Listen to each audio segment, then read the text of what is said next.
এই যে দেখছেন না ডাল বাড়ছি, ডাল বাড়তে বাড়তে দেখেন কোথায় চলে এসেছি, দেখেছেন?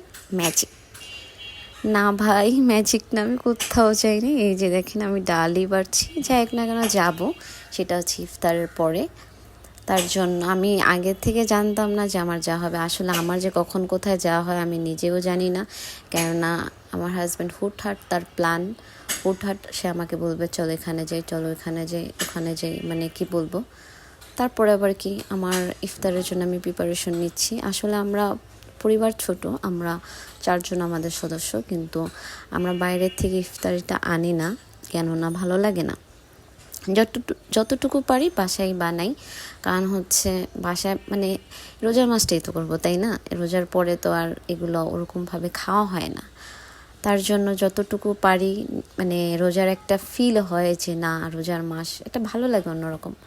তারপরে আবার কি, এই যে মা বললো যে আজকে লাচ্ছি খাবে, আর আমার হাতে লাচ্ছি আমার ছোট খালা খুবই পছন্দ করে, সত্যি কথা, আবার চাপা ভাইবেন না। তারপর মা এই 4 রঙের এই টক দইটা নিয়ে আসছে, এটা আমি আবার খুলতে পারিনি, তার মা হেল্প করছিল।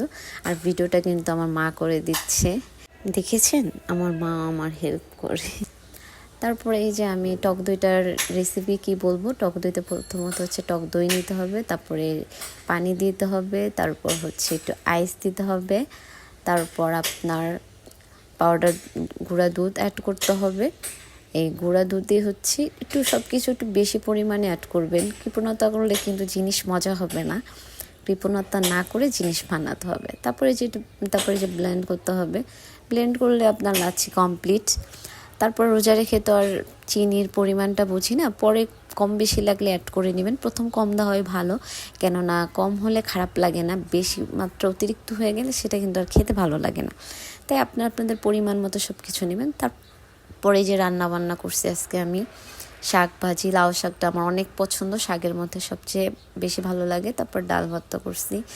তারপরে যে আবার পরিবেশনে চলে গেছি, মানে আমি কোথা থেকে যে কোথায় চলে যাই আসলে নিজেও জানি না। থাক, আমার লাচ্ছিটা কিন্তু অনেক টেস্ট হয়েছে। ইফতারের পরে রিভিউ দিচ্ছি এটা আমি, যদি আপনারা কে কখন ভিডিওটা আমার দেখছেন আমি জানি না। তারপরে এই যে দেখেন চলে গেলাম, আসলে যাওয়ার কথা ছিল এক জায়গায়, টাইম শর্টের কারণে সে বলতেছে চলো তোমাকে খিচুড়ি খাওয়াই। পরে আমি দেখেন ইফতার করার পর আবার খিচুড়ি খাবো, তারপর আবার খিচুড়ির কথা শুনে আমি আর না করতে পারিনি, চলে গেলাম। কিন্তু আমি খেতে চেয়েছিলাম চিকেনটা, কিন্তু সে বললো যে না বিফটা খাও, বিফটা অনেক মজা। তারপরে কি তার কথা শুনি, দেখি কেমন। তারপরে দেখলাম না, টেস্টটা খারাপ না, আসলে অনেক ভালো লাগছে।